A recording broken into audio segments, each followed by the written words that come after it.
Enough has been written and said about Disneyland to fill a good-sized library.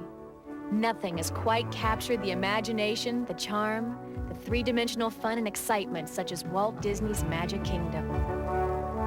In building his dream, Walt surrounded himself with talented artists, engineers, and designers, and formed Imagineering, the folks who continue to transform Disney dreams into reality. I'm Marnie McPhail. Now, I met up with one of the founding fathers of Disneyland, Imagineering artist Herb Ryman. And I asked him, what is his job? Oh, it's indescribable. I couldn't describe it at all. Of course, Walt called it Imagineering, and I suppose that's as accurate a description of it as you could. It's visual Imagineering. And I have to draw, and I have to think in terms of fantasy. You also have to think in terms of what people would want. To give you a quick little example, one day I was very frustrated. I was sitting alone with something I was trying to do, and Walt came in and looked at it, and he said, "I don't like that." And that means kill it, stop it, don't put any more time on it. And I was frustrated. I didn't like it either. But, and then Walt started to walk out of the room.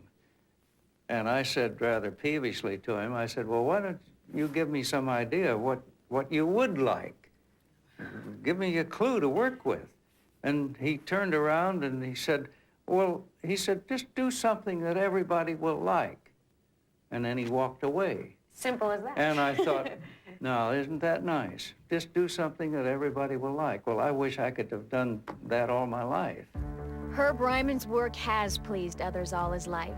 He began as a motion picture story illustrator and worked on such classics as David Copperfield, Tale of Two Cities, and later Anna and the King of Siam. He joined forces with Disney in 1938 and worked on story development and as a layout artist on Pinocchio, Fantasia, and as an art director on Dumbo. He accompanied Walt Disney on a goodwill tour of South America, which resulted in the animated films Saludos Amigos and The Three Caballeros. We're three gay caballeros, they say we are birds of a feather. At the personal invitation of John Ringling North, Herb traveled with the greatest show on earth for a couple of years and rendered the glamorous and the not-so-glamorous behind the scenes of the circus. He has traveled to exotic locales the world over, transforming life, place, and time into compelling expressions of color, form, and emotion. However, even with all his worldly artistic experience, Herb was not quite prepared when Walt Disney called him into the studio one Saturday morning to discuss a new project called Disneyland. He said, my brother Roy has to go to New York on Monday morning, and he's got to show the bankers what we're going to do. Right. And he said, you know how bankers are. He said, they don't have any imagination. And he said, Roy has got to show them what I'm going to do. And he's got to show them all these drawings and the designs for the park. And I said, oh, that's of course, naturally. Well, I want to see them. Where are they? And he said, and he pointed at me and he said, you're going to do them. Walt and Herb spent that weekend together, which resulted in this drawing of Disneyland. It sold the $17 million project to the bankers. What's this here? Marty, this is the original Disneyland castle. It was built at this scale, as we built all of our models, and this is the way it looks today. But it didn't always look like this. There was a day when the part facing Fantasyland faced the front. I came in one day and I looked at it and I thought that looks quite a bit like the Neuschwanstein Castle in Mad King Ludwig's Bavaria. And I thought I'd experiment with it, and I turned it around, and at that moment Walt was standing behind me and he said, oh, I like that a lot better. So that's the way it got built.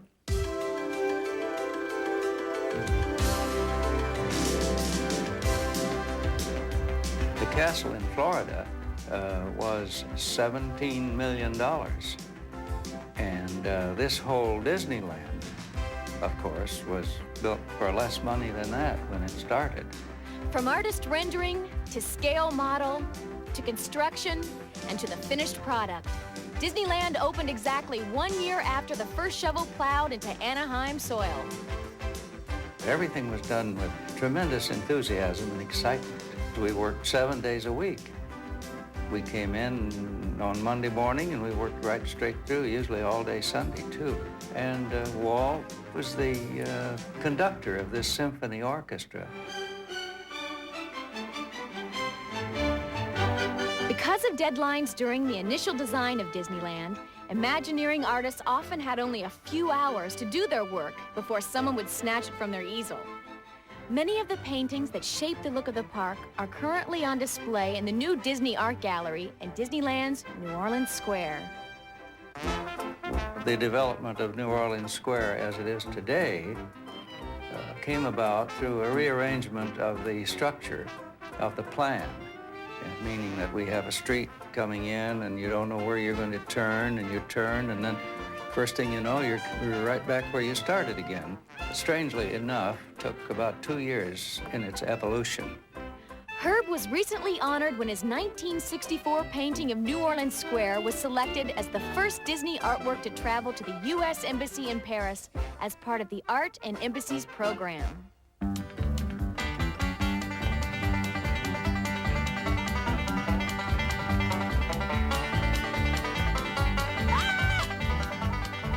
I was originally called upon to name some of the nomenclature for Tom Sawyer Island. Walt came to me and he said, "Herbie, would you think of some names?" Naturally, you obviously think about Smuggler's Gulch and Robber's Cove and kind of inspiring names that little children would be excited about. And then later one day, as Bill Cottrell told me, he said he and Walt rode around on the Mark Twain, and Walt had this map in front of him where these names were allocated as according to my designation, and Walt said, "Well, why should we let Herbie name all these names on the island?" He said, "Well, why can't I name these?" And Bill said, "Yes." He said, "I think you could." And so Walt renamed all these names. What do those names on the Main Street windows mean? Well, the names on the Main Street windows are the people to whom Walt wished to give credit, people who helped him create Disneyland. For instance, there's a wonderful name up there. Is my friend Ken Anderson. He sells bait and tackle. And of course, Ken is one of the great fly fishermen in America. And my name is there with John Hench and with Peter Ellenshaw. And so we give art lessons. My work with Walt Disney fitted right in with my aims of trying to translate beauty and inspiration to people. And there's more of an extensive mission that has been accomplished by the work I've done here for Disneyland and for Walt Disney than anything I could have done as a private artist, because I would have had a very limited audience. But here at Disneyland, it's a world audience. So what better showcase could an artist have?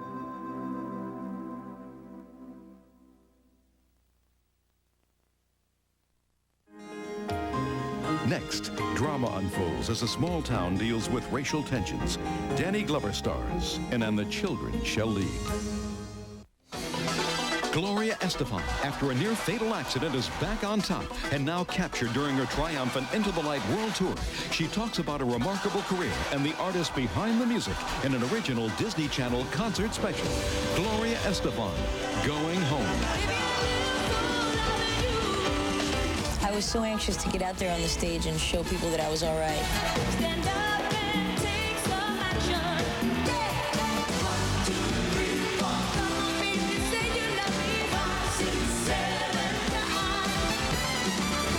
I really do feel that the most important thing we have going for us is each other. And I feel that power every night.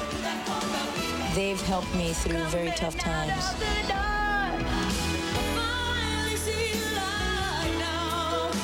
world television premiere found only on the Disney Channel. Gloria Estefan, Going Home, coming February 2nd to the Sunday Night Showcase.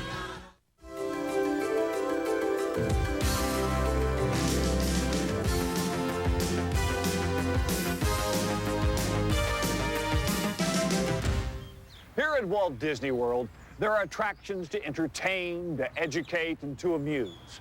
But let's face it, what's really exciting are the rides that go fast. I love to go fast.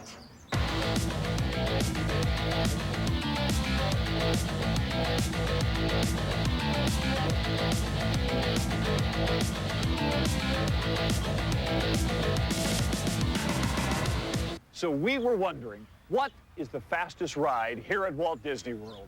Big Thunder's got to be the fastest ride here. Big Thunder is fast. The Big Thunder Mountain Railroad?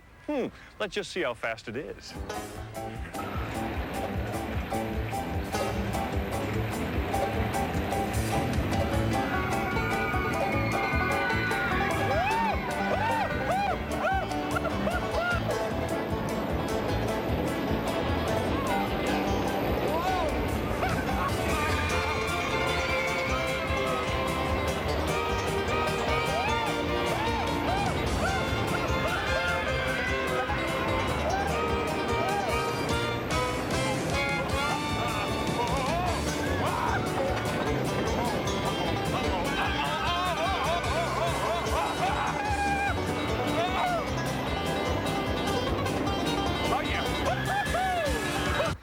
The Grand Prix race cars are the fastest.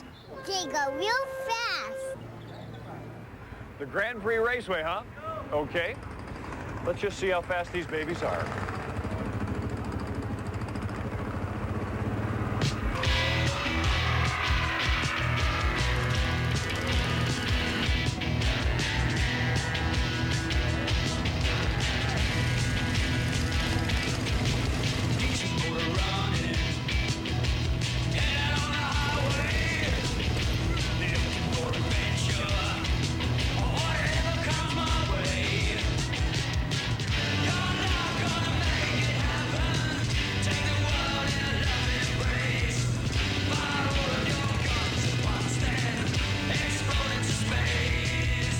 Space Mountain is the fastest ride here. Space Mountain, definitely. Space Mountain, that's for sure. A lot of people guessed this one, including me. Let's go check it out.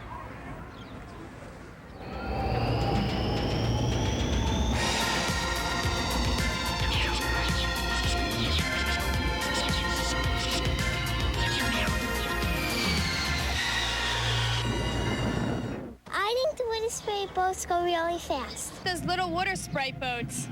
Now that's a good guess.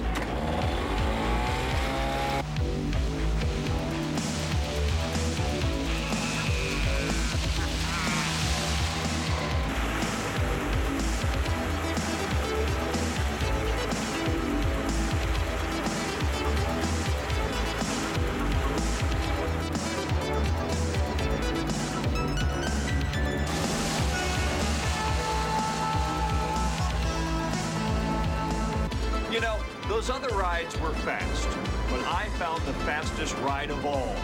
With a top speed of up to 40 miles per hour, this is the fastest ride in Walt Disney World. The monorail.